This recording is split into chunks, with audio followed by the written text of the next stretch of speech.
Welcome to Geekin Out, everybody. Hey. Hi. Welcome back. We're here on another Monday. My name is Julian. I will be hosting tonight's episode. Tonight's very, very, very special. Long time coming. Long time coming. Episode. Oh yeah, so long coming. Okay, so we're gonna kind of like mostly just like dive into it real quick. But we'll do a real quick introduction. So in case you guys haven't been here before, we've got Ricky Z. She is our social media management guru extraordinaire, our own showrunner and Amazeballs mom. We also have Timon Kane. He has a publishing company. He has a whole graphic novel. He's a writer. We're all geeks, obviously. So that's why you're here. So I don't need to give those credentials. But so he's amazing. We also have Jermaine, who is our jack of a thousand fandoms. Jack of a thousand fandoms. He is our store of knowledge that is probably more vast than anyone I've ever met. So we'd love to have you. So we love to all be here. So all right. So if you guys are not familiar with our show, we usually do a drinking game. Participate how you want. Bring your hot chocolate. If we're doing Wheel of Time, make sure you bring your tea. Because there's a lot of that. Otherwise, we are usually drinking something. Today, mine's a little different. I usually have wine. I have something called a sour today, which I haven't quite mixed properly. But we're making it work. Go ahead. Okay, so all right, so we're gonna generally dive into it today. So the word for the drinking game today is wheel. Hey. So we're gonna be really, really drunk by the end of this one, considering which one is it? Because the wheel will get you turned. The wheel of turn. Okay, so this is so strong. Ooh. All right, so the wheel of turn for sure. So we are doing the wheel of time today. Jumping right in. So the Wheel of Time was written by this guy. His name is James Oliver Rigney Jr.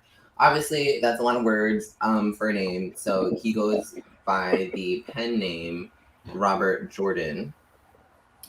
Oh, we had a little bit of turbulence just then. Yeah, just wanted to make sure. I'm coming in loud and clear. Yeah. Awesome. All right. Anyway, so he goes by Robert Jordan. Wheel of Time, written by Robert Jordan. It is a epic fantasy, high fantasy for sure. It's published in 1990, so it's a 90s baby. There's 14 books, which is actually pretty big for most series like that. With one prequel novel, and then there's 2 companions, which are like encyclopedias, I guess, for the Wheel of Time, which you definitely need because this fucking world is huge. Okay. Oh, really fast. So there might be a few, I guess, spoilers. Not really. I'm keeping this generally spoiler free. I'm not gonna talk about plot, but there will be light world building, a few points there that sometimes people find spoilerish. So if that's not what you're looking for, if that's something you're trying to avoid, stay away. but you generally won't get any of that. We're mostly spoiler free. Okay, so there's also been a host of adaptations for Wheel of Time, but it's a 14-book series and it's super, super long, which we all generally know. So the author actually died in 2007, so that's 17 years into it, but before he actually completed the series. So he got up to 11 books. He had written 11 books. The 11th one actually came out when he was practically in his deathbed. It was actually really terrible. They were still pushing him to work, you know what I mean? Even right. in his last leg. Yeah. Better than another fantasy writer that we know of. Which one? We're not talking about him. The Thrones with the games. Oh, that one. Oh, that one. That's right. Oh, wait, with the singing and the ice and the fire. Yes, that one. He didn't finish his? He's still not done. He's technically not Still done. working No, on but it. yes, the Wheel of Are we talking about Time. Game of Thrones? Yes. Why? Where are we going? Oh, we don't mention that show? No, we do actually. We do. It makes a great comparison. it makes a great benchmark for things. Okay, so anyway, the whole thing is fast, but there's like a lot of so yeah, that's right. So he died in like 2007. He didn't quite finish it himself. So the last book he left like mad notes. Okay, so his notes are so vast. They're like more than the actual books themselves. The amount of like notes, the words. The word count of his notes is higher than all of his books combined, which is immense. I'll get to that one in a minute. But he died halfway through, and he had it completed by Brandon Sanderson, who's also a huge fantasy novel writer. So if you're into that genre, you'll definitely know exactly who he is. He's a great writer as well. He did a great job with it. Also because this bitch's wife is also his widow rather now, is also his editor.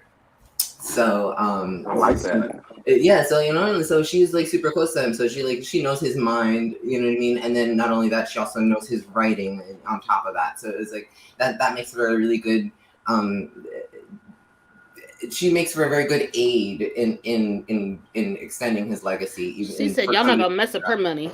I got this. Don't worry about it. She did not. But whatever. So she has like fought for the spirit of the Wheel of Time to continue on. So if she's, I'm assuming that the wife is still living. So like I'm hoping that she's had a lot of input, or at least she's a co-producer, as well as Brandon Sanderson, the author who finished it, which as is actually, she should. Yeah, they should be, but it's funny because most adaptations don't really get too much input from like the main authors. Like they obviously run things by them, but they try to kind of keep them away because the authors are like, that's my baby, don't change all these things. Yeah. So there's usually like conflicts there. So it's surprising that they were there, but it's also very good. Mostly because the showrunner is he's a huge fan. That man, he loves the Wheel of Time just as much as the rest of the fandom, which is awesome sauce. But yeah, it's now been completed, but he left behind enough notes for Brandon to complete the series for him. So he had originally intended one final book, but that one was so vast. Actually, it was supposed to be like really, really big because obviously he was kind of coming to his end, so we had to kind of wrap everything up. So coming to the end of it, he had like mad notes, and he was going to make one big book. It was going to be entirely too big, so Brandon was like, no, we're going to make it 3 huge books instead. So as if all the books in the fucking series are also not huge, but we love it though. That's what we love about it. So we've gotten like 90 million copies sold. It's like one of the best selling series since Lord of the Rings. What else? Oh god, so many things. And also like best selling. Yes, okay. So when I first picked it up was on the 8th book, which is called The Path of Daggers. I actually picked it up myself, kind of at random. I needed a book to read for. I was going to like Virginia or something like that on a vacation. I was like, oh, I have no I left my book at home. I had no fantasy to read, and so I was like looking for something, and it happened. This is the first one that made it onto the bestseller list. The New York Times bestseller list, and every book subsequently made it onto the bestseller list as well. So this series is fucking awesome. So that's why I always like, I'm always ranting and raving about it, but that's because it deserves the accolades that it usually gets. But yeah, so this has been on the bestseller list for like forever, but the first one I started with was that one. So this book series has got 4,900,036 words in total. Okay, so that's like it's a lot. So it's like a 5 million word fucking series. It is more than oh my god, this is a cool one because I was not expecting this little tidbit. It is more than Lord of the Rings, The Hobbit, Harry Potter, War and Peace, Game of Thrones at current, the Cimmerillion Chronicles, I have never read that one before. But if like fantasy, I have heard of it. I want to say, but I've never like read it. So I know that like fantasy buffs will definitely are they're familiar with that one as well, and I assume that it's also kind of long. But then and also what else? Oh, and the Bible. So all of those series combined, this still has a higher word count than all of those. So I was just like, bitch, I get that. but okay, so to his That's credit, a it's lot. mostly because Robert Jordan like really loves description. So like if you read this book, that is also leads me to one of its like little bits of controversy. One of the off-putting parts about it is that the books are so big. They are really wordy and stuff like that. But what I will say to keep in mind, and mostly you kind of encounter that now only because the series is now done. Like it started in 1990, and like each book before it came out, it was like years in between sometimes. Like I remember picking it up like much later than that, like 2001, I think was when I picked it up. But like after that, I had to wait like years for the next book to come out. So I like finished that bitch in like a month, and then I'm like waiting like the rest of the year for the next one. I can't tell you, that was like agony. But so his descriptions are always like pretty big, and like that's kind of one of the reasons why he already loves description as it is, but now like each book is years in between, so all that shit that you read in the last book a year and a half ago, he's got to remind you all that stuff. So it's like a lot of description. That's one of the problems that like people find. They're like, oh, there's a lot of like uh exposition, you know what I mean, where he like he does the world building, I suppose, and he kind of repeats himself, and so they're like, oh, every book we gotta get the same shit, and I'm like, well, it's only because of the way it was written and how it was written back in the day.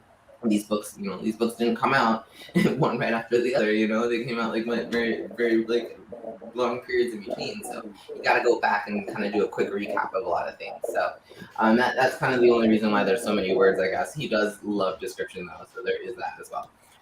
So I wouldn't say it's like a beginner fantasy thing, but it's totally worth it. Especially because all those words is the reason why there's like all that plot development and all this other stuff. So it's totally worth it. And also, like he's got like a really really rich. Because I guess that's the world building, which is like the biggest thing. I guess I was gonna say, what is everybody? Oh, go ahead. I was gonna ask what everyone's favorite like. I was gonna ask what everyone's favorite fantasy world is, but I'll yield the question. Yeah, hit me. Hit me. Let's see what my question. Let's see. As in books? Clearly, mine is Wheel of Time, but honestly, a close second would be Sword of Truth. Sadly. Are we talking about novels? Or just just fantasy settings in general. It could be Harry Potter is novels, but people there are fans of the show and the movies versus the actual books themselves. It's still they still relate to that world. I would say which is everyone's kind of, where does everyone lie? There were so many. I know. That's so hard. That is a hard question. Okay, well. Sorry, I should have prepped you guys before. I'm biased. Good. As I was raised on the Chronicles of Shannara and the Sword of Truth. So those two series, so Terry Brooks and Terry Goodkind, are the two series that like I was raised on. I don't know them as intricately as my mom does. She read all those. But those were definitely like me trying to sneak one of the books. Like, yes. Do you remember like one of your favorite character? Are there any characters that you remember from Sword of Truth particularly? No, I don't remember them at all. I remember I remember getting the books from the library, and my mom would like eat those books up in like 2 weeks flat, if that, and then be like, "Give me the next one." Like, I'm saying we burn through those fast. That's why that was the biggest strain with Wheel of Time was the waiting between. Although, okay, so from Sword of Truth, one of the ones I do remember the characters, I guess, but one of the things I always take away from that more than anything else is the swearing, the cursing. So one of the curses was bags. So like the guy would always be the Gandalf character. He'd always be like he'd be like bags, you got me again. Bags, I've been foiled again. I was just like bags. That's such a random word, but it's like that always stuck with me. So it's like kind of like that. I say balls technically, but which could be any kind of ball. But that's my version of it, and that's how it always comes out. But like if you ever catch me like shouting out, it's actually because of Terry Goodkind. You know what? I don't know where and how this happened and where this picked up, but at some point, like recently, I've replaced like all of my expletives, well, most of my expletive, with hamburgers. With what? Like if everything's going wrong, I'm like, ugh, hamburgers. What a random thing to say. It sounds so Hamburglar. You know what I mean? I feel like you should be like with a cape and like the I can see the black and white stripes. You know what I mean? On the mask. Hamburgers. Okay. Anyway, so then I back say to the wheel. Okay, back to the Wheel of Time. Yeah, you had a question. Chronicles of Narnia. Mm-hmm. The Chronicles of Narnia is one of my favorite, and that was one of the first books that I read, like in middle school, where I realized that I actually love books and I love literature. So C.S. Lewis, he helped me with that, and another one would be I guess it's a TV show, graphic novel, and book. I think that Charmed had some really good world building. Yes. I love that world. Absolutely, 100%. And I was obsessed with I didn't even think of TV shows. Yeah. Mm-hmm. Oh yeah. What about you, Ricky? So like I have to agree with Chronicles of Narnia. Yeah. And then if we pull a TV show, I would say Firefly. Ooh, I've never seen that. I love it. Is Firefly fantasy or is it sci-fi? It's fantasy. I mean, it's technically sci-fi. It's sci-fi, but the idea of just it's world building. I'll take it. There's some world building just with as little as time as there was with it, with only one season, but just the idea of like kind of like a space cowboy-ish. The world has gone through some major damage. I like that world, so that's what I'm thinking. And of course, like that like setting is cool. Yeah, like Harry Potter was a good world building, but my feelings are just kind of like tainted, jaded with Harry Potter right now. Just look, are they doing an anniversary event? It should be coming up soon. Yeah, everybody's coming. Besides, yeah, I heard she's right. Ooh, but okay, yeah. But what is that event supposed to be? Do they just get together? Like, it's just an anniversary special. It's like 20 years, 25 years. 25. Oh Lord, I see. Old. 25. That feels old. The wheel turns. And age is coming past. That's over 20 years ago. Yeah, girl, that's still a long time. Yeah. Because I was still in elementary school when I first read that, like 4th or 5th grade, and that was 98, 99. So yeah. Oh wow, time flies. Mm-hmm. And honorable mention for me. I remember when it first came out, though. I was such a snob about it because. What was that, Timon? Of which? I said honorable mention for me is the Vampire Diaries universe on film. Oh no! Yeah, they. They had better world building on the originals. They did. Oh god. Yeah. Oh god. Oh. I think a big part of it is the magic system as well. That like always really helps. That like as far as fantasy goes, like a really big part of the world. I mean, because you know that kind of what gives it the most fantasy is the magic. You know what I mean? Right. So it kind of like puts it in Absolutely. that genre. But yeah. So okay. Well, I was gonna say one of the best things about Wheel of Time, though, that I love most is actually the world building. Like not just the I magic agree. system, but just the way that they integrate all that. Like they because they integrate like a lot of like real world cultures and stuff. So it's like it's this really nice. Like, it bridges this gap between like classic like fantasy and like modern fantasy because you see so I guess as far as timing goes, like in the distant past is like our age now, our time now. So like you'll like the way that they see like relics in a cave or whatever are like things, you know, it's like my closet door. And they're like, oh, you know, like they use doors instead of caves. So so you know it's funny the way that he not funny, but it's great the way that he really interweaves a lot of different cultures and then periods into the story, into the Wheel of Time. So like it's very reflective of all these different things. So like you know there's like European, Germanic culture. There's colonial America. There's like Greek. There's Native American, which is also like really really big. There's, you know it's really really nice. So and the other thing is like it's not like a clear transplant, which is what I really really love about it. Like everything is coded very well.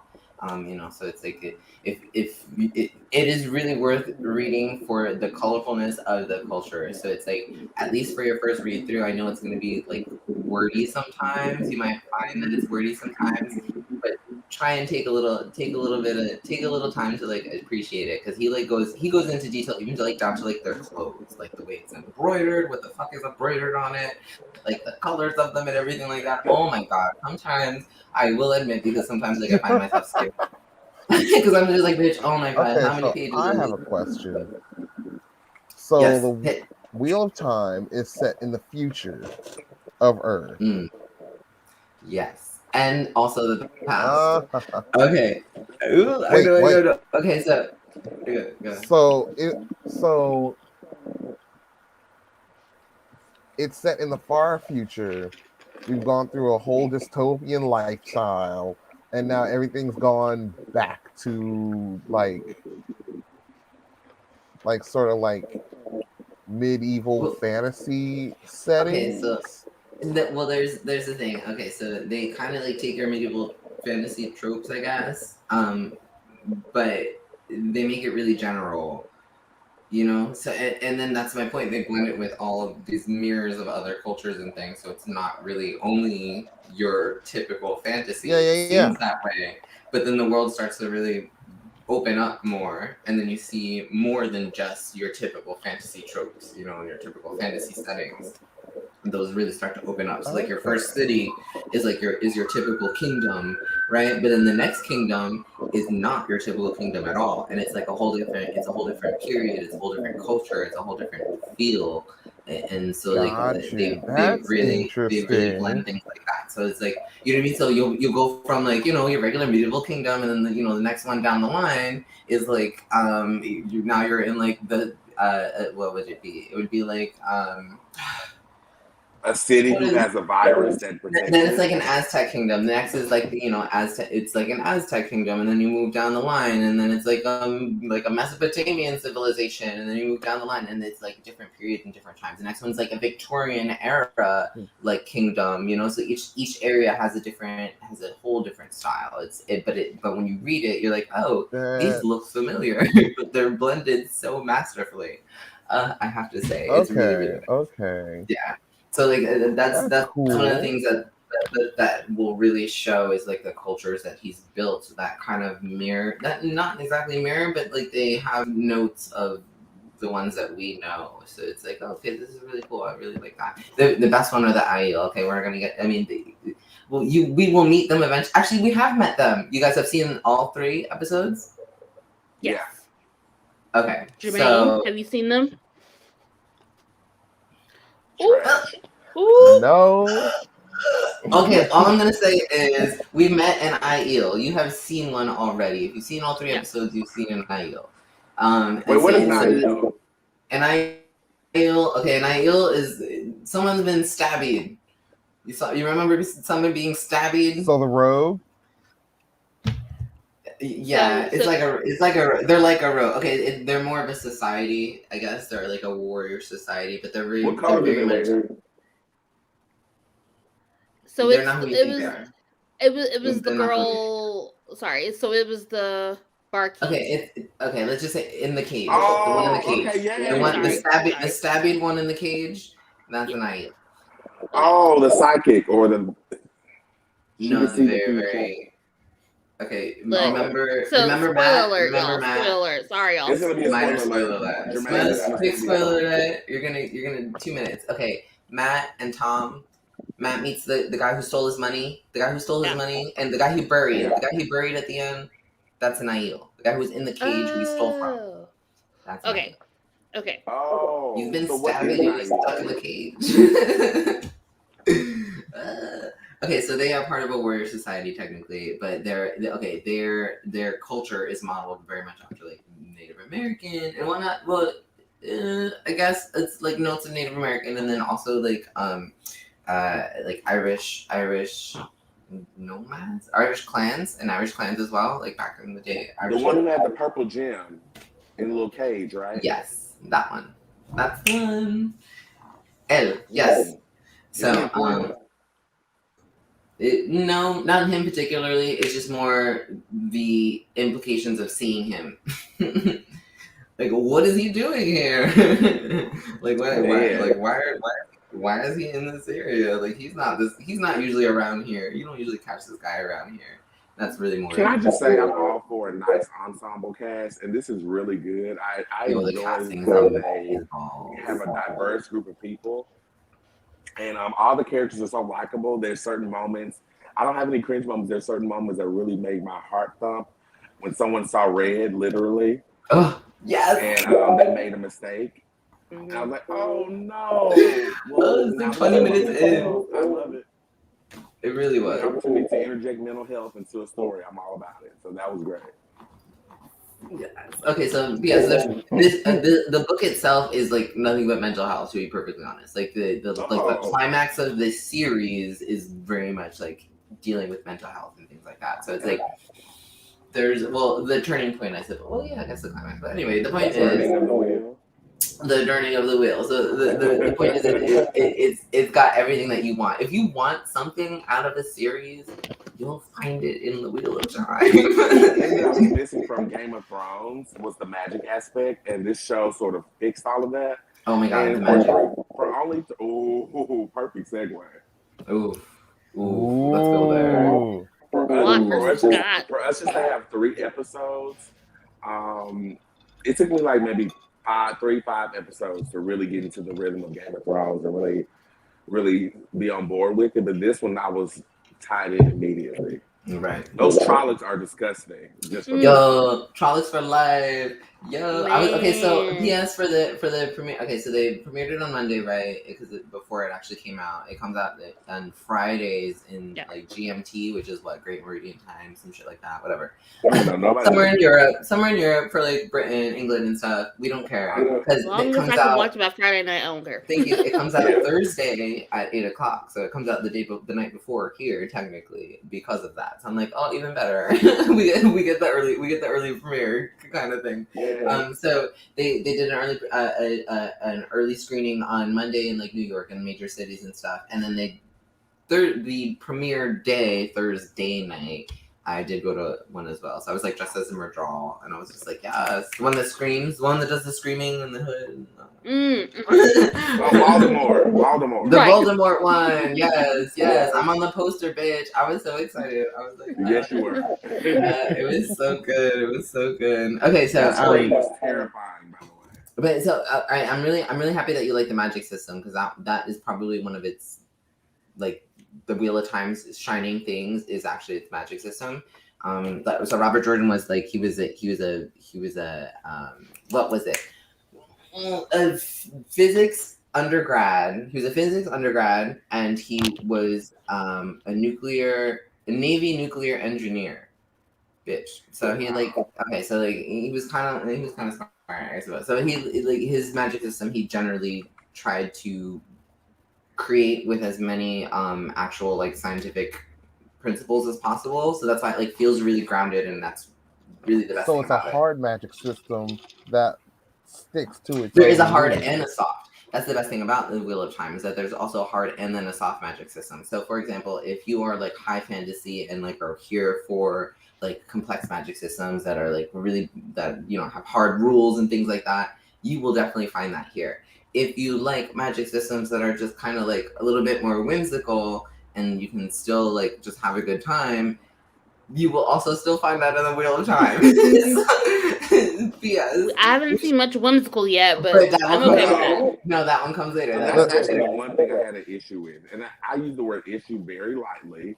Okay. Very, and I don't know, issue may not even be the correct word, but I just didn't like her choreography when she was performing her. Okay, we can get to that. Because That one kind of caught my attention though. Like it was great. It was great, and it could be better. It was great, and it could be better. They didn't do enough of it. It wasn't very.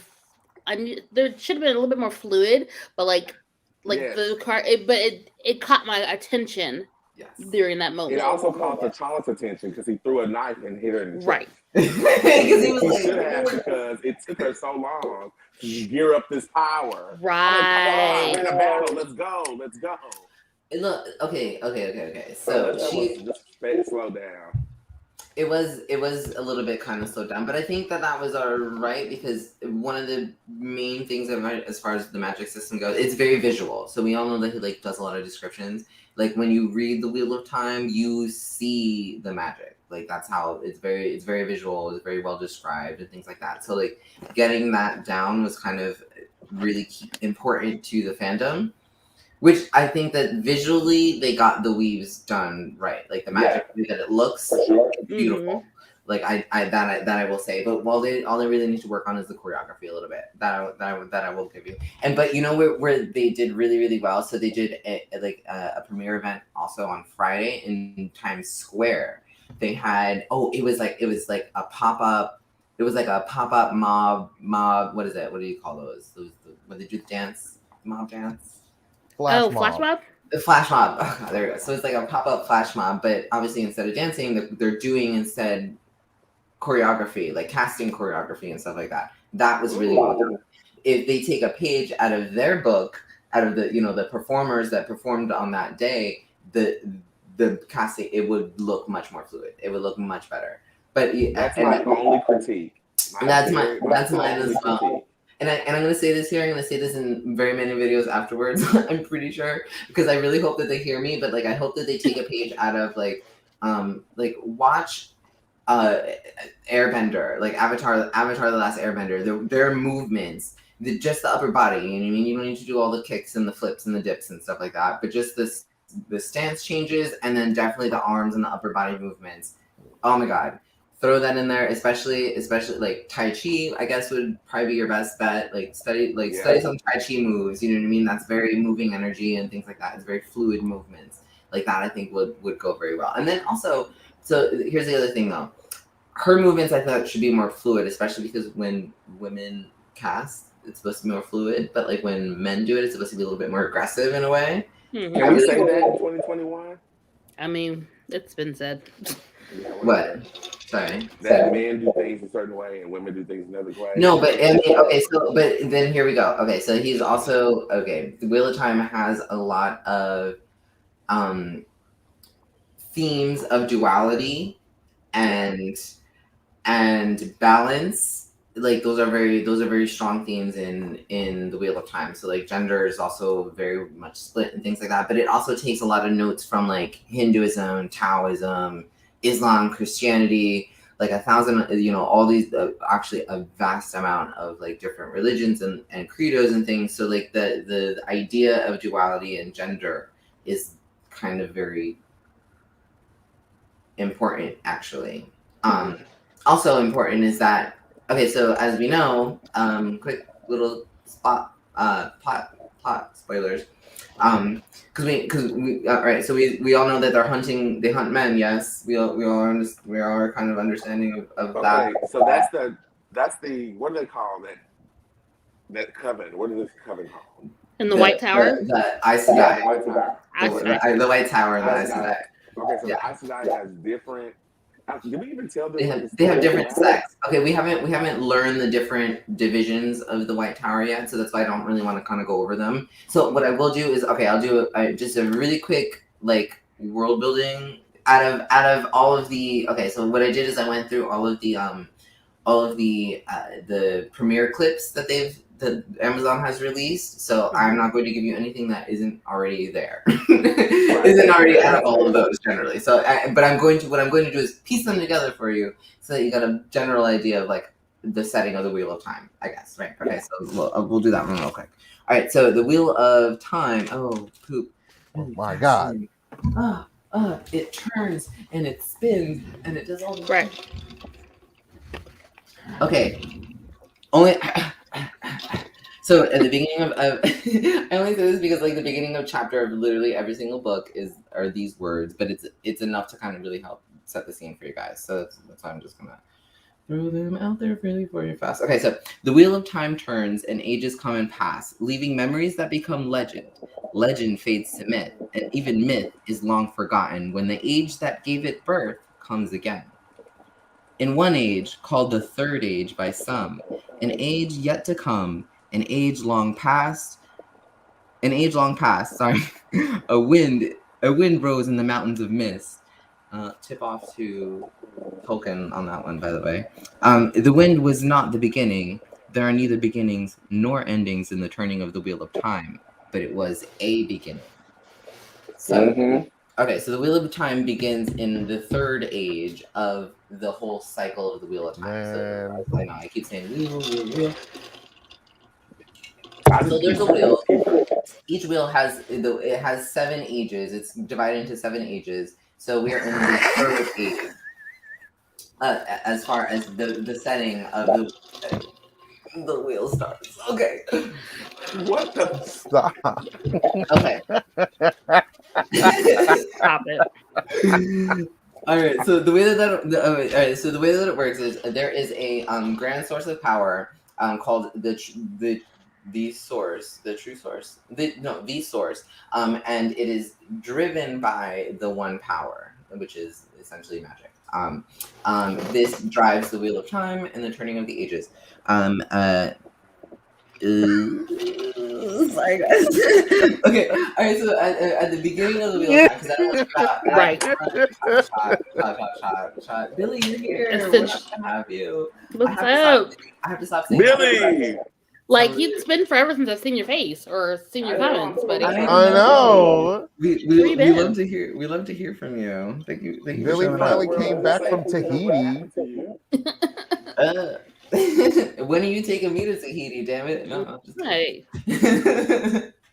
Like, I understand. Sleep, work, and family. What We're else here is there? for it. We're here for it. Hopefully, some of the time. Oh, sorry. You know what? This TikTok of time. I know it's gonna be a little bit rough. Okay, so anyway, All the drinks have run out. The one power turns time, essentially. Time being circular, being like a big concept, which we actually talked about when we were talking about what was that one, the Marvel one, Loki, and like their timing stuff. It's just time being cyclical and stuff. So we're coming back to we're in the Third Age. Okay, so the way that this age starts, the age before it, there is a person. Okay, so the whole point is that time kind of repeats itself. So there is the dragon who, in the last age, broke the world, essentially. He, however it was that he had broken the world, essentially the male half of magic has been corrupted. Tainted is actually the word that he likes to use, but Amazon clearly changed the word taint to corruption because, listen, when you read the Wheel of Time, you're going to read taint a lot. There's like taint jokes out the wazoo. Just so you're coming very new to if you're new to the Wheel of Time and you like decide to pick up the books, you're going to be like, what? I'm going to prep you right now, actually. There's going to be a few awkward moments, at least. But, I mean, it was written in the 90s. The man was like 50 at 60 when he died. Like, there's only so much we can do. Words were different at the time. You know, they didn't call them what they call them now. Were they? Yeah. So the taint on the male half of of magic. Go ahead and keep That's saying the what word. Yeah. So it drives men. So essentially, it's ain't happening on Amazon, bitch. Yes. So you know, essentially, they go crazy and they destroyed the world. So now men no longer channel magic for the most part. You know, pause. Shoot. This is so disrespectful. Every time men gets power, they always paint us in this light like we ruin it, we destroy it. The charmed ones say that men with magic, it corrupts them. Well, I think to be honest, this Wheel of Time is very much based in balance. So it's very much the realities of what it looks like when any one gender might have too much power, and then it's more talking about how you should be coming to the middle ground. So we're going to see a lot of imbalance of power with it throughout the Wheel of Time, but really the general point is that you want to come to actual mediums there. Yes, drink, Ricky, drink. But there's gonna be a lot of frustration in between. But however, anyway, okay, so then you know, time comes again. So then there's prophesied that the dragon is gonna come back again and then break the world again, because he's the one who broke the world the last time, who got the male half of magic corrupted, and which is why men are kind of hunted now, because when they use magic they go crazy and then they kind of kill and destroy and things like that. So that makes sense though, honestly. Right, but it also has spawned this imbalance of power now, where Aes Sedai are only women now instead of being men and women, and now those who use magic are only women instead of it just has changed the power stream. So the world is very matriarchal, I would say, versus nature. That's why the opening scene was so important. Yes, precisely.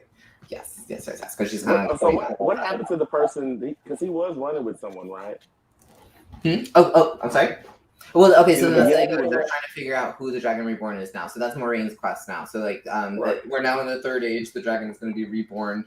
She has found out in secret, essentially, and so now she's making it her business to try and find out who he is, because obviously the Shadow wants to find out who he is because he's destined to fight the Dark One and defeat the Shadow, or join the Dark One and then join the Shadow. Why Moiraine is trying to find him. So essentially, it's like it also. Why do you keep saying him? I was good. Oh, get out of my head.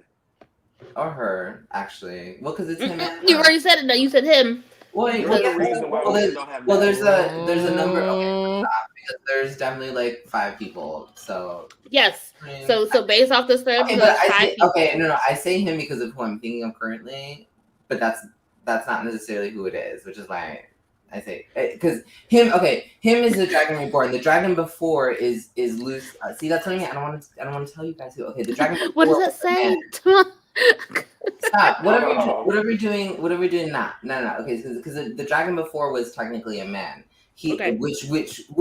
I'm pretty sure they're going to put in. So I don't want to like say his name. I don't want to go through all that because I don't want to give you all these things. So the dragon before was a man, but there's also the themes of rebirth, which are really important here. So like obviously you can be reborn as man, woman, cat, dog, doesn't matter the fuck. You know what I mean? So like who the dragon is, we are being introduced to because Moiraine is looking for who the new dragon will be.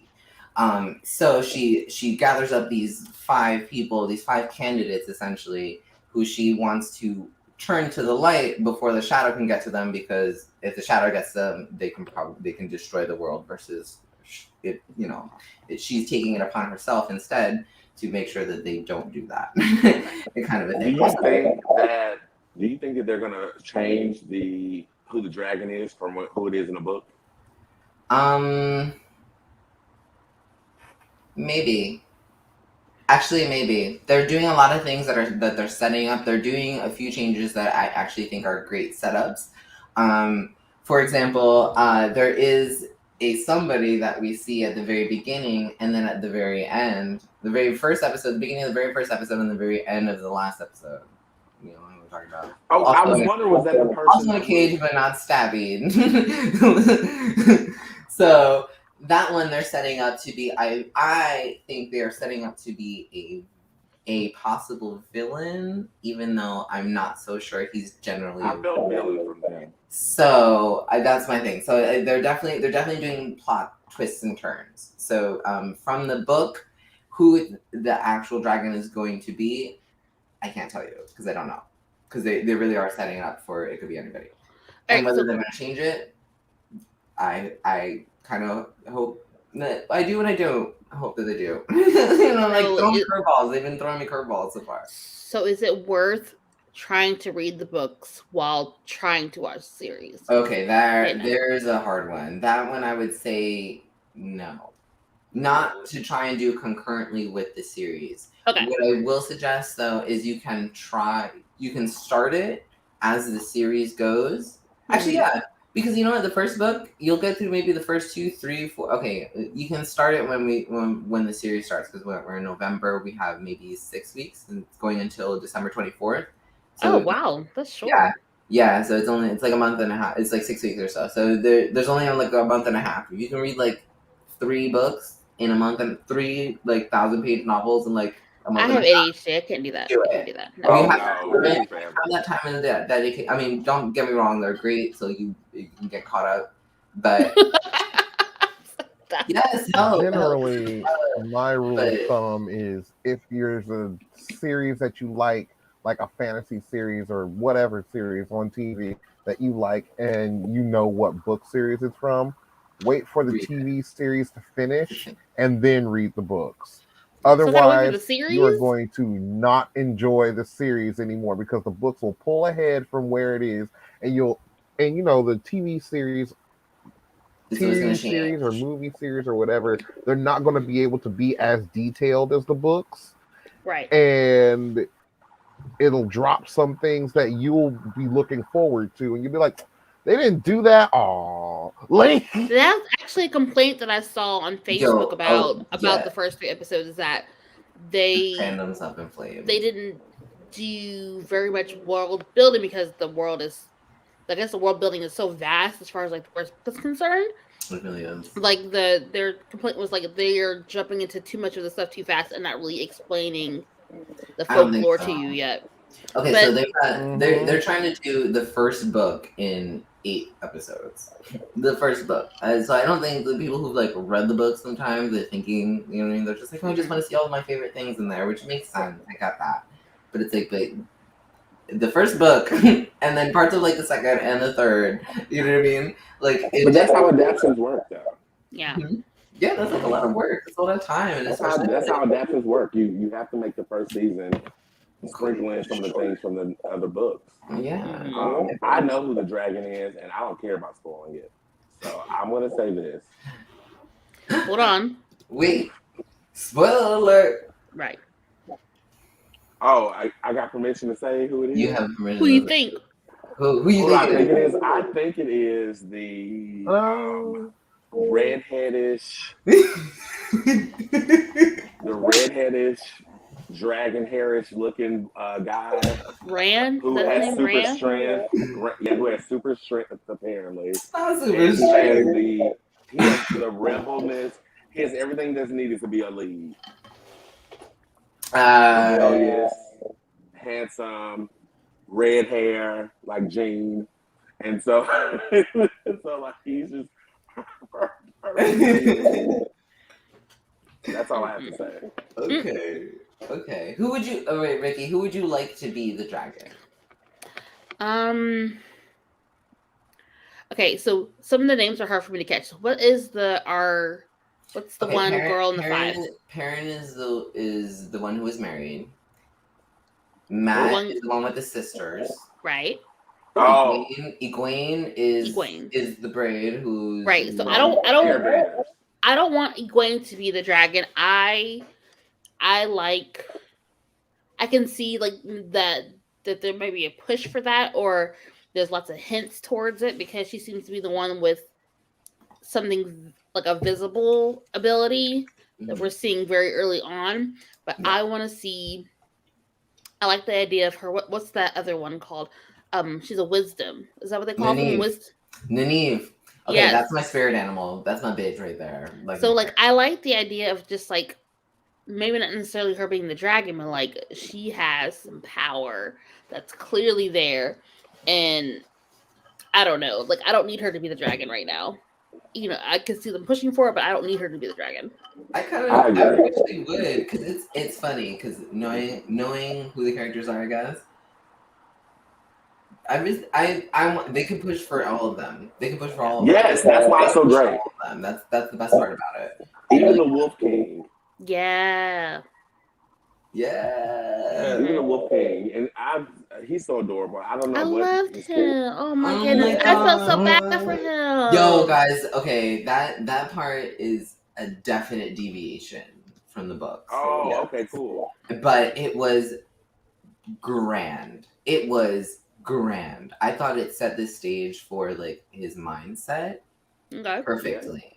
And it's like, and it's funny because like, you know, he's always afraid of doing that. He's like, he spends the entire series being afraid of doing that, and they were just like, guess what? He's gonna fucking do it. You're gonna do it. Just like, oh my god! I was like sitting, I was sitting there, blah blah blah blah, like watching, blah blah blah blah. And that shit went down, and I swear to God, I was like, oh, what the? I sat up. Oh my god! I sat up in the theater, and I was like fucking crazy because I was like, I cannot believe this shit just happened, and it went down like. What's his name? Perrin.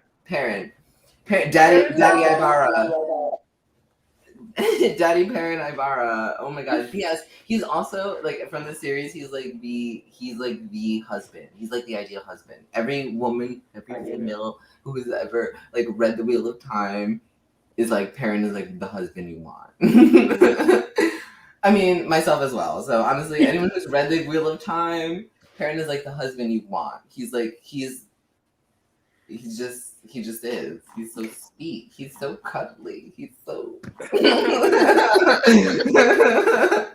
He's like, oh. Okay, so tell me about the Pocket Thief, because he feels like a character from Misfits. Wait, which one? Like the Pocket Thief. Matt, is that his name? The one who does like the magic tricks. He took the golden knife. Oh, yes, Matt. Okay, so Matt. Okay, Matt is like one of. I say that because there's something to love about. Okay, yes, there really is. P.S. Yeah. Even characters that you hate in the Wheel of Time, you will fucking love. Like literally, I love to hate 90% of those characters. They're okay. P.S. There is 2,782 named characters in the Wheel of Time. We are only introduced to currently 7 of the main ones, and given glimpses of at least 30 other ones who all have names and like backstories. So it's like we've met actually a lot of characters who've like actually been named already, but we haven't actually like really met them in the show. So it's like whatever. But anyway, where was I going with that one?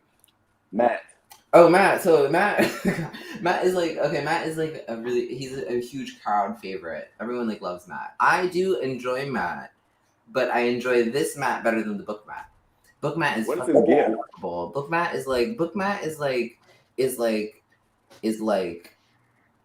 a boy who never grows up. It's annoying. Like the Matt you meet at the beginning is the Matt you kind of meet at the end. No, he does change a little bit, but like, bitch, it's annoying. This Matt, however, is really, really nice. This Matt is because he's like foreshadowing the taint. Sorry, taint. That's the one. Does he have any special abilities? Does he have special abilities? He might. The wheel turns and you never know. But give it some time. You gotta give it some time. You gotta keep watching it, guys. Okay, so we gotta keep the mystery of it. Look, my second drink is gone, y'all. So at some point we're gonna have to wrap this up. Oh, you gonna keep saying the word. Oh right, okay. Oh, we're kind of at that time. Oh, bitch, we didn't do it. You know what I also thought was cool? How they talk about how the barkeep. Okay, she stole the show. Sorry. She actually was great. Yeah, I wish she would have had some type of special effect. I don't know if she was something else. I knew she was. Never mind. I won't say that. But I will say, I like how she addressed, like, are you guys a couple? It doesn't really matter. Sure, it's fine. It was Okay, so so normalized. that one was a little bit of pandering, which is really funny. So when you read through the Wheel of Time, out of the book series came the ship of Matt and Rand kind of maybe being a thing because they traveled together for like a period of time. So it's like, oh, so the OC ship is Rand and Matt. So then they addressed it in the show, which I thought was really cute. And it was like, I was like, oh, they're listening to us, but obviously, but they were still like, no,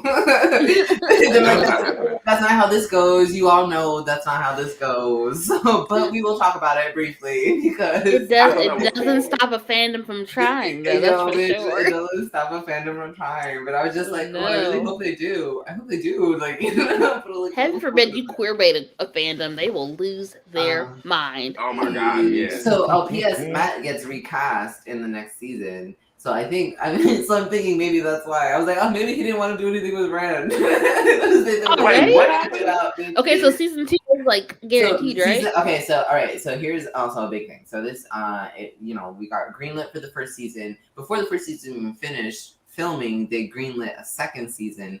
Also, a movie, P.S., which is in production with a different company or something like that. And then before like the weeks leading up to the first episode premiering, they greenlit a third season already. So I'm just like, bitch, they're currently filming the second season. They're definitely doing the third season, and they're making a prequel movie. I think they're gonna do the prequel novel. I think they might do a movie with that one. Not 100%. And then they're doing like an animated series, which is the one. They're doing an animated short series called Wheel of Time Origins, which is really nice. Come on. So okay, so like that's cool, but like let's not do too much so soon. Yeah. Okay, they're lighting a lot now, but what they're planning, I think, is actually really good because from what I've seen, like they have the interactive website and stuff. So on there they put like the map, and it's like it's very like. It's yet to be revealed, essentially. So like there are parts of the map that like have like this clouds over it and stuff. So like they're going to really dive into the world of Wheel of Time, and it's got a lot of material. So it's really worth doing. It's really possible. So like they've got a lot to work with. And so I think that they are jumping the gun maybe, but they are jumping the gun on something that is clearly going to be worthwhile. Okay, so Billy, like, Julian addressed this earlier, but you were late. But no, so apparently it's not a ghostwriter. Stop. No, but like technically the series is finished. Yes, it has been finished. It has been finished by a different writer. It was his editor and widow chose a writer to finish using the notes that he had left behind. So they were able to wrap up the Wheel of Time, which is actually a little bit sad, I have to say. But which makes it a little bit different from like Game of Thrones, because technically that series isn't done yet. Right. So if anything, the TV series is done, but not the book series. And so like so the show already has enough material to keep going. To keep going. Oh, yeah. But I don't know. And there's so much world building, honestly, that even after they're done with the series itself, they can continue going for sure. Because the Wheel of Time builds you the world of the Wheel of Time, so it's really nice. So that makes me wonder though, like, so because the series is technically finished, the book series is technically finished. I wonder if Amazon is trying to prop this up as their Game of Thrones, but with hopefully a better outcome. Because of course, that's what they're doing. 100%. Because how folks were with that last season. Well, that's that last Amazon actually is on record. Buried Game of Thrones. Actual last 3, because season 6 started to go wah. Yeah. Right, but like they're not having to worry about an author to have to like hurry up and finish a book to kind of keep up with the series to give them more material for the next like TV series. No, this stuff is done already. All you need is a great showrunner who understands the material, right? And working with the editor / his widow. You have gold if you do it Yeah, right. the showrunner honestly is really amazing for Wheel of Time. I have to say, like Rafe Judkins is his name. He's like, I used to read this with my mom, and I was just like, yes, bitch, I'm here for that. Yes, But what about Matt? Why is Matt getting replaced? Actually, I'm not sure. Nobody knows, to be honest. But they didn't. I think the official thing was that he didn't embody the character. Like, you know, he didn't give the essence that they were hoping for, and so they found another actor who did that better, rather, I guess. So, which I mean, like Matt, but I mean, I guess as someone who hasn't read the actual books, like whatever he was giving, it made sense. Like the one skeptical out of the that core group of 4 in the group that has, like, I don't know, he seemed to fit the. I thought he was great. I thought he was great. Like, is that knife corrupting him? Stop now. Yes, we'll but yes, because you caught it right. Because it's so subtle. It was actually really, really subtle, and I loved it because it was like, you know, he's so. It doesn't matter. He's so like blasé about a lot of things, but in the end, he really cares about, like, you know, his friends and stuff. So when he was like, "You don't mean that," I was like, "Oh, there it is. Lay my stones." I'm like, here for that. I mean, he took the knife. They said, "Don't take anything from the city." Yeah. It looks like a knife that will do bad things to you, like the ring from Lord of the Rings. Something close to. I'm not quite sure. Like, so because I don't have that background knowledge, that schema for the book. That's my teacher term for you guys. There you go. Yes. That the schema for the book, like whatever this current Matt is giving, it seems legit. It fits what we got right now. Like, I agree. So to be honest, I really think that they're actually just changing him because they want to. Okay, so a lot of series and shows these days, they listen to a lot of like internet chatter.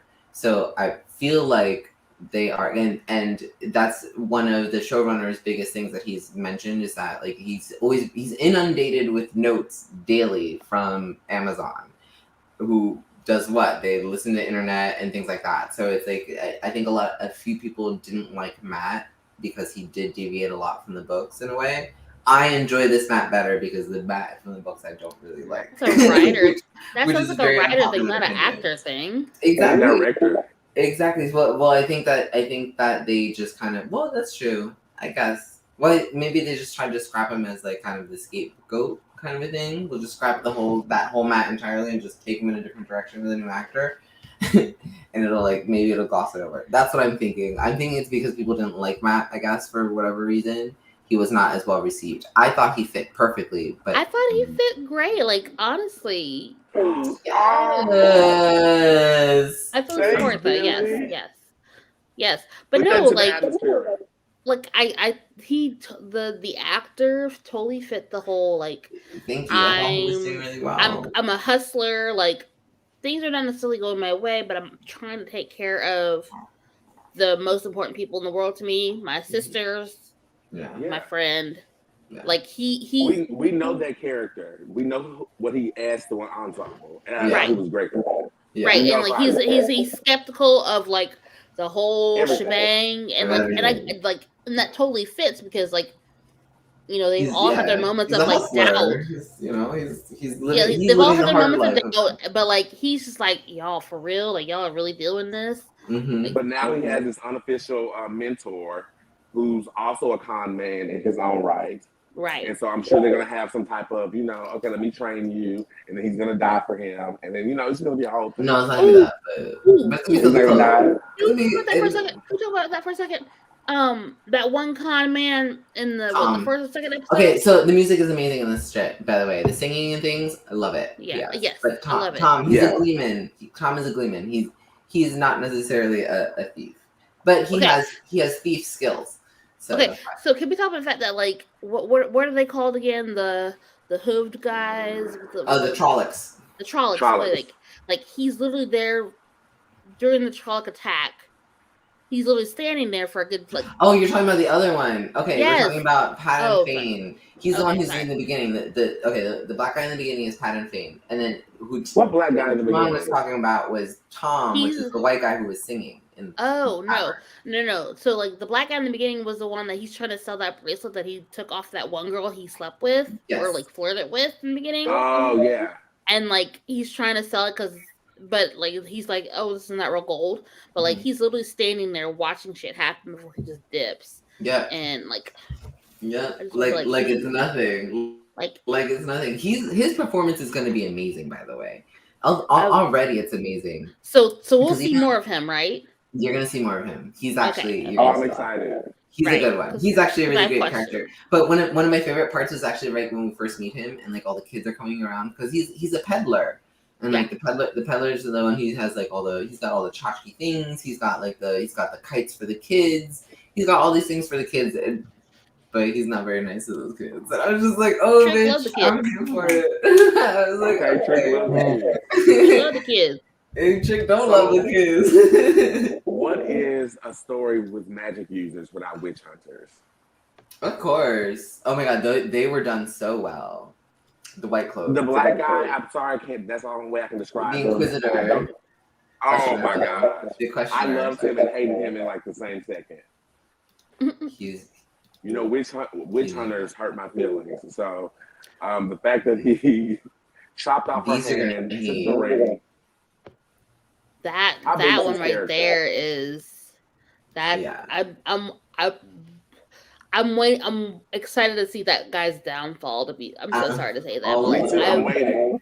Like that one, like someone, that person, that character's shit, really and like like he's gonna wreak some havoc, but at some point there's gonna be some downfall, and like you're waiting for it. I really liked how they showed the dynamic between like he's a questioner and he's a part of like the white cloaks, and the other guy's technically in charge, but they're kind of on equal ground, but not. You know what I mean? The other guy's definitely in charge, but he still has the crazy black guy. He definitely has like a little bit of leeway, you know what I mean? Because he was still telling him, he was like, oh, I'm still going south. And he's like, that's not where the Trollocs are. And he was just like, yeah, but we're going south anyway. And I was just like, oh, okay.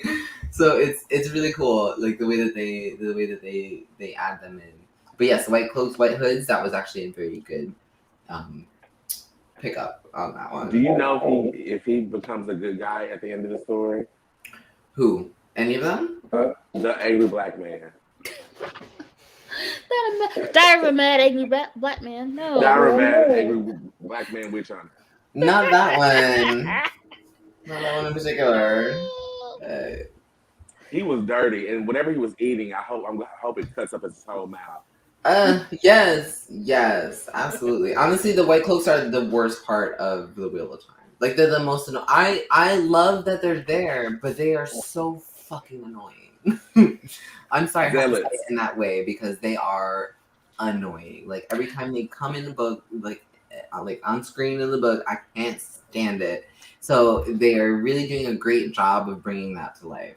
It's that Umbridge feel. You get me? Is that Professor Umbridge feel? Ooh. Thank you. Do it for me because they are doing that for me. With just the thought of Umbridge. I just want to punch. Okay, but that's the kind of sentiment that the white cloaks like. For my Harry Potter fans, if you don't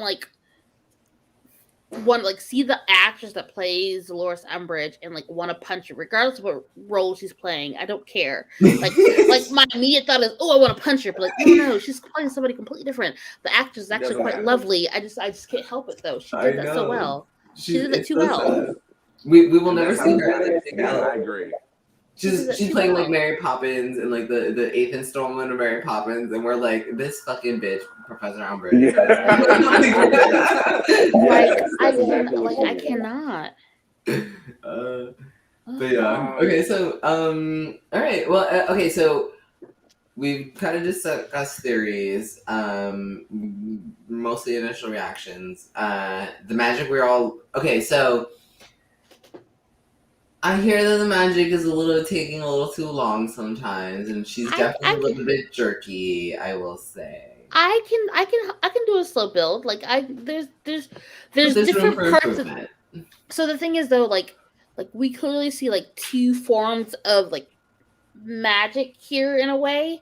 So like you see like the Aes Sedai, like their magic, and then the wisdoms type of magic. Like Okay, so then I, that's like the I don't, thing. I'm Magic. okay. Like so, I'm getting Honestly, two types coming at the same time, and like if there's a slow build to it, I can deal with it. honestly, even though I haven't seen it, it feels like it's the difference between the way that bending is done in Avatar: The Last Airbender versus the way it's done in The Legend of Korra. Like in Korra, it's very, very streamlined, and like all the big, showy, fluid, grand gestures aren't there. It's just like pop, pop. Yeah. Get to it. Yeah. No, agreed. No, I agree with that completely. I never thought of it that way, but that's true. And I guess what Cora brings is what I want moving forward. But I get for the first episode that grand of a battle, we needed to see all of that. But I do think that she could have died because she's taking that long. Just keep throwing stuff at her, and so that was good. And we haven't even talked about her assistant. Oh my god! Yes, Henny. Yes, Henny. Yes, Daniel Henny. Which one's that one? Daniel who? That's the Daniel Henny is her warder. What's the actor's name? Daniel Henny is his name. Okay, cool. I like That's why I'm him. saying yes, Henny. That's like yes, Henny. He's fine. I like him. Yes, that man is fine. Also, his performance is so much better than Lan from the book. Okay, everyone loves Lan in the book. Every man. I don't want to say why. I don't want to kind of get into it, but I think my tone gives you all you need to know. But every man I've ever met loves Lan from the Wheel of Time. That's all I'm going to say about it. So, I do love Lan from the Wheel of Time. But that man, he just doesn't, you know what I mean? He just doesn't. When I really fell in love with him was when he was talking to the Black Angry Man. And he was telling him that, where I'm from, people don't touch people, especially absolutely. Because what he's telling you is, if we were somewhere else, I would have slit your throat. Yeah. That's what he just told you. Yeah, it was actually very much like that. We weren't in the middle of the forest. This would be a whole nother thing. Next time I see you, though, don't worry about On site. On site.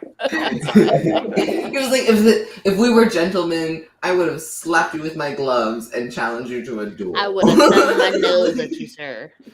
Yes, she thought you would have. And what's her name? Maureen? Is that Maureen? Damon Dread. Maureen. She was like, he remembered my face, but I also remember his. You're right. Because I needed you at full capacity so you can wipe all them out real quick. Not real quick, No, I stop. It will be very quick. Yes, whatever. I mean, it will be very quick. Just give it some time. It'll pick up. But I think that especially if they're listening to the internet chatter, they'll change it. So I guess for me, like, I guess I'll need to stay away from the internet chatter because I'm enjoying it as someone who has not read the book. So this is like a whole new world for me. And I'm enjoying it, and I'm gonna like enjoy it without all the. I've like because normally when I'm into stuff like this, I'm going to want to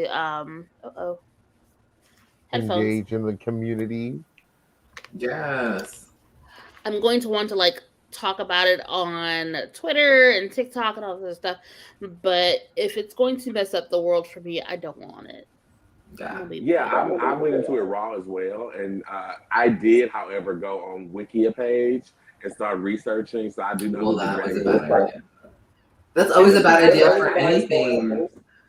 I like spoilers. I know, that's fine. But okay, so I know who the dragon is supposedly, and I know who the fans may think the dragon will be, and what role that particular person will play. This is a huge world. Like it's like you're not the dragon, but you may be an alternate. So I don't know like what's going on here. Not an alternate. Yeah, you might be an alternate though. But honestly, there's so many characters, and they give you like they all get like a little bit of they all get a spotlight. So. But if y'all want to give me a Christmas gift, I definitely want the books. So. Yes. Do the audiobooks even. I just got the first one, so I have a bunch of credits on Audible right now. So like I'll just go ahead. Me too. But I want to read it while I'm listening to. Yes, do it. Oh my god, oh my god, what I find so. Are the powers only elemental? Okay, so the one power, the magic, is split into 5 powers, 5 elements. Yes. Well, okay, so that's my point. So it's very rooted in like a lot of mysticism that you will see reflected in the real world.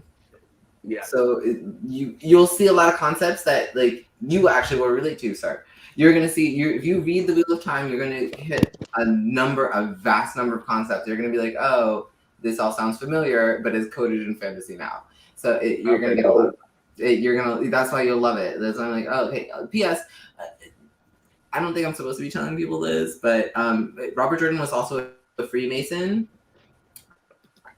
So if you are at all familiar with Freemasons and especially their history, the Wheel of Time is going to be like, whoa, I didn't realize all that. So it's like, but because Freemasons are like kind of on the hush hush in the real world, because it's funny, they're like the non-secret secret society, I suppose.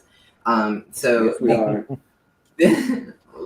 So when you read the Wheel of Time, you're gonna be like, oh, okay, okay. So like if you're familiar with them at all, you will see those connections and things. But it is all very much rooted in mysticism and like principles that we are all familiar with. Is my point. So now I'm super excited.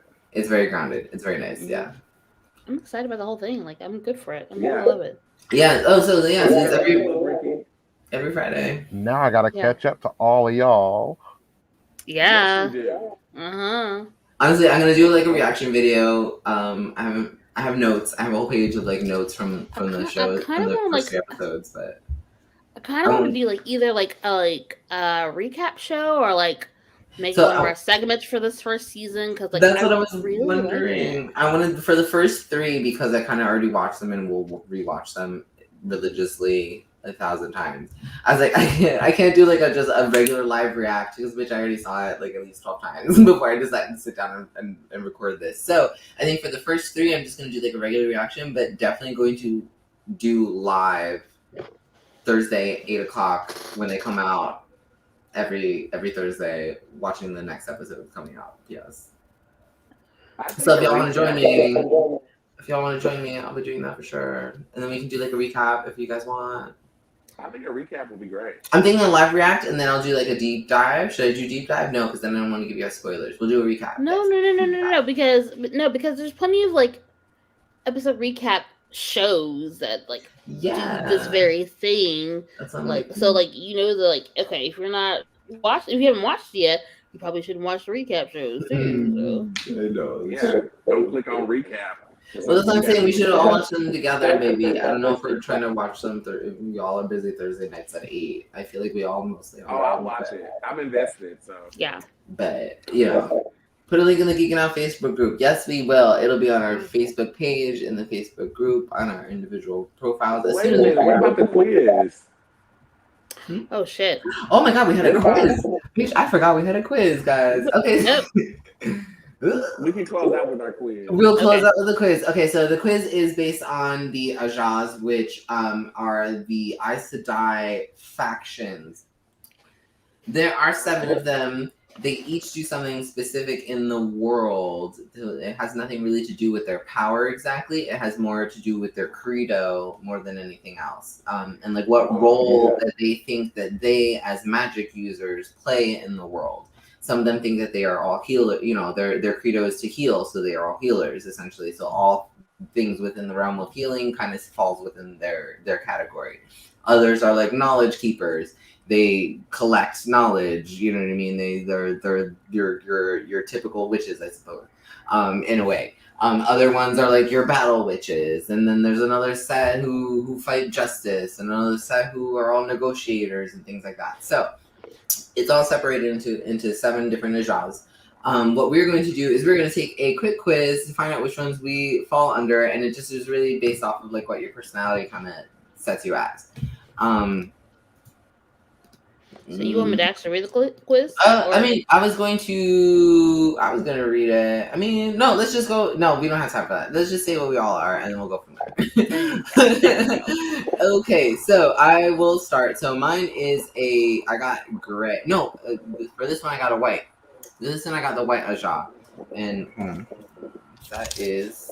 Let me read to you what that means because it means something. Okay, so the white Aja. So maybe you're called an ice queen. Okay. A bitch. All right, bitch. All right. So maybe you're called an ice queen. Maybe expressing your emotions can be difficult, and understanding the cacophony of others' wild emotional life even harder. Regardless of the reasons why, you're known for being calm, quiet, even soothing, and you make sure you're always there to shelter the ones you care about. You're interested in asking deep questions and talking about your favorite theories or philosophies. And puzzles of all types are one of your favorite things. You're not satisfied with easy answers and are always questioning and critically examining everything. So the white is the logic Aja, I suppose. I'm surprised they put me there. I'm not surprised, and I'm a little bit surprised that they put me there because I feel like I usually get gray, which is like the negotiating one.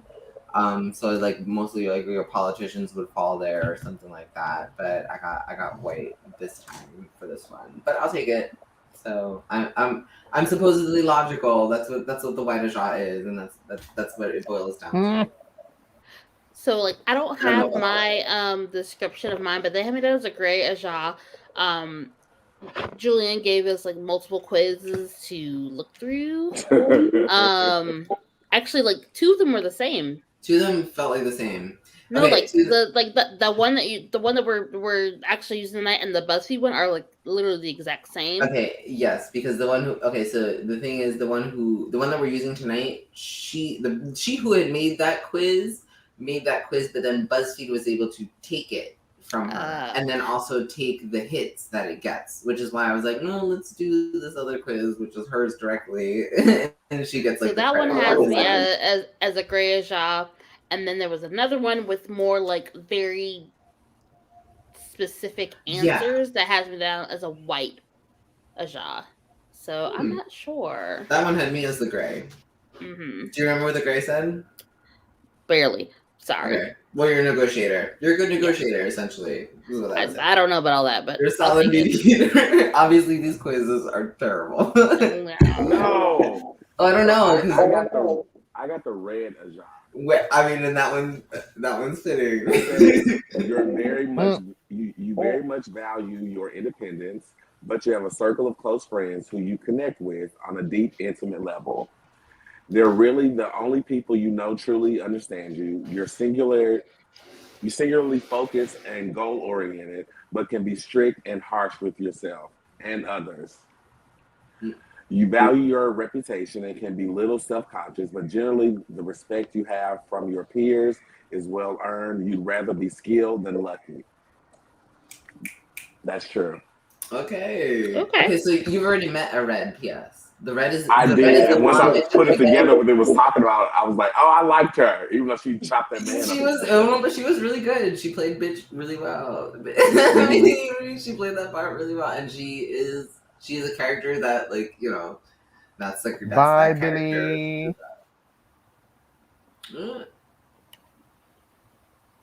We'll see you next time, Billy.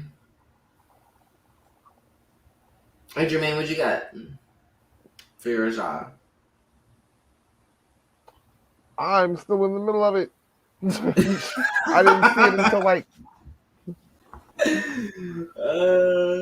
You still trying to figure it out. Help! I'm saying. Okay, so I'm still taking the quiz. Give me chance.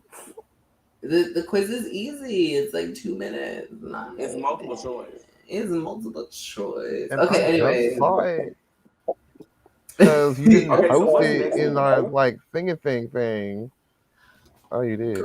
I did. I posted all 3 of them. Okay, but all right. So the Aja that I was really hoping to get was yellow, right? Because that's the healing one, and I was like, yeah, I'm totally a healer, right? Apparently, the internet doesn't think so.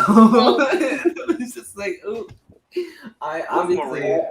I don't know. I think it might have been one of those questions where it was just like, when you find a bird and it's injured, what are you gonna do? And like, I didn't choose the one that was like, nurse it back to health, and I was just like, throw the bitch out. I don't know. At least take it to the vet. Damn. It had a picture of a deer dead on the street. What do you want me to do? A deer, a bird. Wings. Oh my No, god. that's the Wheel of Time. That's the Wheel of Time feeding the world. And the ages come and pass and turn again. Okay, Jermaine. Still? No, we're gonna wrap this up with the. We're gonna wrap this up. All right. So we're gonna assume your Aja is gonna be brown because you're brown is the knowledge Aja because if you are Jack of 1,000 fandoms who has extensive knowledge of 1,000 fandoms, you are probably a brown. So yes, we got it. Yes. No, it isn't.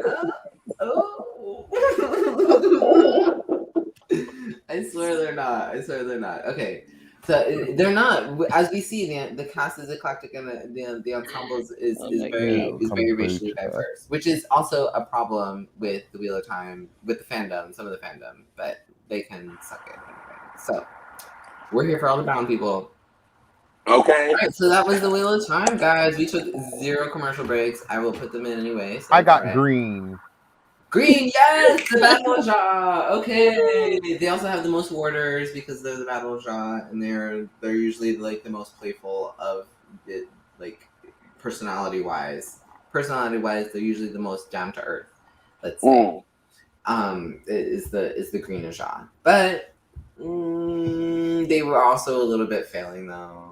They're supposed to be like the Battle Jaw, but they haven't seen a battle in a very long time, so it's like, bitch, y'all need to get it together. You just don't do it no more. It's been a long time and they don't know what they're doing anymore. So, but yeah, so then that is the Wheel of Time, guys. Watch it. It's on Amazon Prime. It is amazing. The show itself was to die for. As far as if you are a Wheel of Time fan. Yes, there's some things you're going to miss, but like as a fan, that shit was hardcore. That shit went in. They went in. They paid attention to what we care about. So give it a whirl. Next is another show. Gem and the Holograms. It's actually my term. So it's Gem and the Holograms because they're truly outrageous. Yes, it's Showtime. Yes. And then, so of course, we're going to talk about the show, of course. But we will have to talk about the live action movie. Don't you say it. We're going to have to talk about the live action. Are we also going to talk about? You can't keep saying help. No help is coming. No, like we're going to have to talk about the live action movie and how it. Yeah. How it existed at one point. Get off of my porch, my temple steps. Get off my temple steps. Get off my temple steps of that movie. Get the off of my temple steps. Oh my god. Okay, so yes, so next week I'll be hosting and we'll talk about Gem and the Holograms and why in the world did they wait like so many years to make the live action movie, and why the Misfits had better bops than Gem and the Holograms, and man, it is what it is. We'll have to discuss that. Justice for Gem, because I feel like we need to talk about the stingers too. You know what? We'll do it next week. Right. Which reminds me, I probably need to rewatch some episodes so I can. I'm gonna rewatch the whole series. I need to watch all. I'm gonna bust out all of my comic books again because that IDW series was hitting. Look, I think it's still on Netflix. Let me double check. But anyways, so that's basically it. So we subscribe, follow. Yes. Like, subscribe, follow us on YouTube, Instagram, Facebook, our Facebook group, the Geekin Out crew. You can also find us on the TikTok. If you're watching us on Twitter, you're either watching on my Twitter account or Nelly Media's Twitter account. And we also re-air the episodes usually every Friday or Saturday around 7:30 because why not watch it again? Of course. why not watch us and look at our beautiful faces again? So just so you Experience the magic 3 experience times. the magic of us one more time. Why not? Yeah. So that's basically it. So thank you guys for joining us tonight. Thank you, Julian, for introducing us to Wheel of Time. Please watch it. You will love it. Everyone who's watched it so far is like, Look, the first day, the first time we did Geeking Out, which when it was just an episode of Talk It Out, our sister show, I think he mentioned it then, and so he would always mention it. The fact that the show is being made and the show is about to come. Because I cried like the whole way through. I'm going to cry a lot. Like it's been like when I said it's been a long time coming, it's been a long time coming. But like that was literally the original drinking game to Geeking Out was him talking about Will. Will Time. That's right. How often is he gonna mention that shit? Yes, like, that is the original drinking game for Geeking Out. Is whenever Julian would mention would mention Geeking Out or would mention Will Time. But anyways, so thank you so much, Julian. Like I'm so excited about the show. I'm so excited. I'm actually excited that you guys have like rewatched it already more than once. Like it like premiered and you guys are like, I'm like, yeah, good stuff. Like it's some good world building for sure. All right, so that's it for us. Make sure you follow us on all our social media. Come back and see us again on Monday for another episode of Geek It Out. Bye, y'all.